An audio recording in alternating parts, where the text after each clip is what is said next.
You can love someone deeply, miss them when they're gone, crave their touch, laugh at their jokes, build a life together, and still feel a quiet fracture beneath it all, a fracture called disrespect. But it's not loud, not obvious. It doesn't come in shouting matches or slammed doors. It creeps in softly, in eye rolls, in secret thoughts, in the disappointment you don't speak out loud. Because here's the truth most people won't admit. You can love someone you don't respect. You can cherish their presence, care for their pain, protect their heart, and still not admire their choices, their mind, their strength. And when that happens, the relationship starts to rot from the inside out. Respect is the quiet foundation love stands on, and without it, love can become something else entirely. Pity, attachment, habit, fear. So how does it happen? How do you end up in a relationship where the love is still alive, but the respect has faded? Sometimes it's the result of watching someone break promises, not just to you, but to themselves. The person who always talks big, but never follows through. The one who constantly complains, but never acts. Or maybe it's deeper. You see patterns in them that remind you of everything you've worked hard to grow beyond. Emotional immaturity, laziness, a victim mindset, and the worst part? They love you with everything they've got, but it's not enough, because what they've got doesn't inspire you. It weighs you down, and that truth is hard to live with. So instead, you keep showing up, smiling, saying, "I love you," while secretly resenting who they are. The philosopher Friedrich Nietzsche once said, "I'm not upset that you lied to me. I'm upset that from now on, I can't believe you." That's the kind of fracture we're talking about. When someone's actions chip away at your faith in who they are, not because they're evil, but because they're inconsistent, because they disappoint you in small, repeated ways, until trust is replaced by tolerance. But what does it mean, really, to respect someone? Respect is not the same as obedience. It's not fear. It's not putting someone on a pedestal. Respect is recognizing another's character as strong, grounded, admirable, even if imperfect. It's seeing how they handle failure, how they speak to others when they're angry, how they respond to life's weight. And when that integrity is absent, love alone begins to wobble. Here's where it gets even more complicated. Sometimes, the lack of respect is masked by love's other emotions: protectiveness, responsibility, even guilt. You might feel like you have to take care of them. They're fragile, wounded, anxious. You start parenting them, guiding them, making the real decisions. And slowly, the dynamic shifts. You stop being lovers. You become caretaker and child. And once that shift happens, it's hard to go back. This emotional imbalance is more common than we think, especially in relationships where one person is emotionally mature, ambitious, reflective, and the other simply isn't. They're kind, they're loving, but they don't meet you where you are. Not intellectually, not emotionally, not spiritually. And every time you try to elevate the conversation, bring up deeper things, push the relationship to grow, they retreat, or worse, laugh it off. And so a new feeling takes root: loneliness. Not the kind that comes from physical absence, but from the absence of respect. And yet, despite all of this, you stay. Why? Because love is not rational, because history matters, because they're good to you, because walking away feels cruel, because you believe people can grow, and maybe they can. But here's the paradox: you can't respect someone who won't respect themselves. And if they don't show signs of change, of evolution, of wanting to grow, then you're not in a partnership. You're in an emotional waiting room, hoping they'll meet you on the level where real intimacy begins. Psychologically, this is a form of self-betrayal. You silence your frustration, tell yourself you're lucky to be loved, convince yourself that your standards are too high, but deep down, you know what's missing. You feel the tension every time they speak, and you inwardly cringe. Every time you explain something basic, and they brush it off. Every time they fail to show up with depth. So ask yourself, is this love, or is this a version of love you've settled for? You wake up next to them. You share meals, responsibilities, even future plans. But deep inside, something feels off. You hesitate to ask their opinion on big decisions. You don't look to them for emotional insight or intellectual challenge. You filter what you say, not out of fear, but out of futility, because somewhere along the way, you stopped seeing them as your equal. This is the silent cost of staying in a relationship where respect is missing. It starts to affect who you are, not just who they are. You begin to shrink, to censor, to carry more weight than your share, just to keep things steady. And slowly, without noticing, you step into a role that looks like love, but feels like loneliness. The Stoic philosopher Epictetus once said, "Seek not the good in external things, seek it in yourselves." But in a relationship where respect is lost, you do the opposite.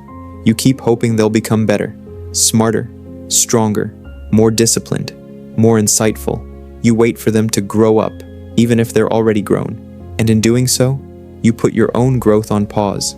This dynamic is exhausting, not because you don't love them, but because you have to hold the relationship up by yourself. You play the motivator, the fixer, the emotional compass.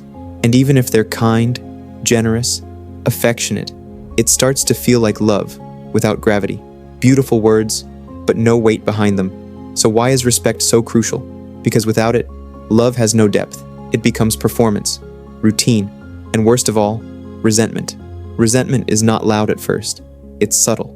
You start to feel irritated when they speak, even if they say nothing wrong. You withdraw, not to punish them, but to protect yourself from the ache of feeling disconnected. You stop sharing your dreams with them. You stop asking for their feedback. You stop expecting to be seen. And then the physical intimacy starts to change. Not out of anger, but out of something deeper, disinterest. When you don't admire someone's mind or respect their values, desire begins to fade.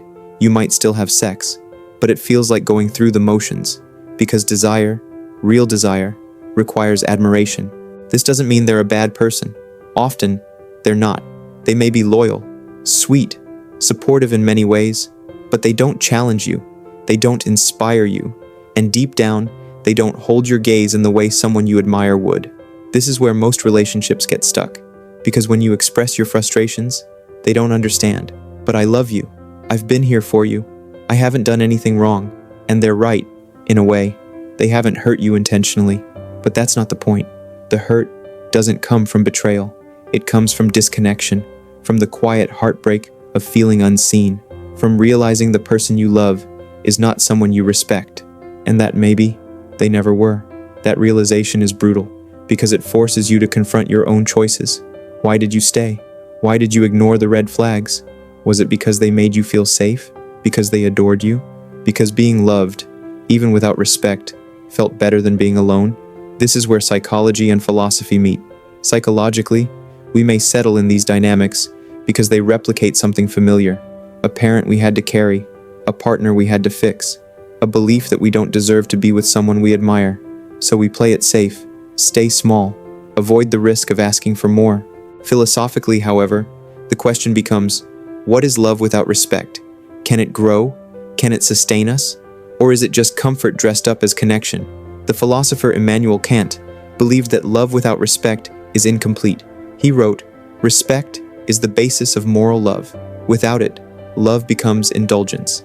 In other words, if we stay with someone out of guilt, fear, or sentimentality, but not admiration, we're not loving them fully. We're simply preserving a feeling that no longer reflects the truth. And the truth is hard because it asks us to choose between the comfort of familiarity and the courage to want more. So, what do you do when you realize you love someone but don't respect them? It's one of the most uncomfortable truths in a relationship. Not as dramatic as infidelity, not as clear-cut as abuse, but maybe more insidious because it slowly erodes the connection from within, quietly, invisibly, until all that's left is the shell of what once felt like love. The first instinct for many is to fix it, to help their partner grow, encourage them to read more, take therapy, be more ambitious, more emotionally mature. But let's be honest, this rarely works, because respect can't be forced. It can't be taught like a lesson. It has to come naturally, from seeing someone as a whole person you genuinely admire. So if you don't respect your partner, is the relationship doomed? Not always. Sometimes, the lack of respect comes from miscommunication, not a fundamental mismatch. Maybe you've stopped seeing each other clearly. Maybe one partner grew, and the other stayed still. Maybe there was a power shift. One became a caretaker, and the other, passive. When this dynamic is acknowledged, honestly and without blame, it can be rebalanced. But both partners must be willing to do the work. The philosopher Martin Buber wrote about the difference between I-it and I-thou relationships. In an I-it relationship, the other person is treated as an object, something to manage, fix, or tolerate. In an I-thou relationship, the other is seen fully, as a subject, an equal, a soul. When respect is lost, we often slip into I-it. We stop seeing our partner as a full person, and if they sense it, they shrink too. They stop offering their ideas, their insight, their strength. They play the role we've assigned them, and in doing so, both people lose each other. But if both are willing, the dynamic can shift, not by pretending things are fine, not by forcing admiration, but by rebuilding the foundation, openness, honesty, mutual growth, by having the courage to say, I love you, but I've stopped admiring you, and I don't want that to be the end of us. And sometimes, that's all it takes to start again. But not always. Sometimes the gap is too wide. You might realize that the things you value most, emotional intelligence, ambition, curiosity, independence, just aren't there. Or worse, they were never there, and you chose to overlook them. That's when the real question arises. Is love without respect enough for you? For some, it is. They choose loyalty over passion, familiarity over personal alignment. They find meaning in other aspects of the relationship, shared history, children, stability. But for others, staying means betraying themselves. It means dimming their own light to avoid making the other uncomfortable. It means carrying emotional weight alone while appearing fine on the outside. And eventually, that cost becomes too high. Here's the hard truth. It is not cruel to want to admire your partner. It is not shallow to want intellectual connection, emotional presence, or spiritual growth. That's not elitism. That's intimacy. It's wanting to be seen and to see the other fully. If you find yourself in this position, know this. Leaving someone you love is not the same as abandoning them. Sometimes, the kindest thing you can do is to release each other from a dynamic that has stopped serving you both. The philosopher Alain de Botton said it well. Compatibility is an achievement of love. It must not be its precondition. In other words, you don't start out perfectly matched. You grow together. But if the growing stops and respect disappears, love can't breathe. So if you're here, questioning your relationship, feeling the weight of unspoken resentment, mourning the absence of admiration, ask yourself, do I want to spend the rest of my life with someone I don't look up to? Do I want my children, if I have them, to witness a version of love that is performative, not alive? Do I want to betray my own needs in the name of avoiding discomfort? These are not easy questions, but they're necessary ones, because love is not just a feeling, it is a mirror, and sometimes it shows us the truth we've been trying not to see. So what if you love someone you don't respect? You face it, you name it, and then you decide, with compassion, with courage, whether love alone is enough, or whether it's time to let go, not out of cruelty, but out of respect, for both of you.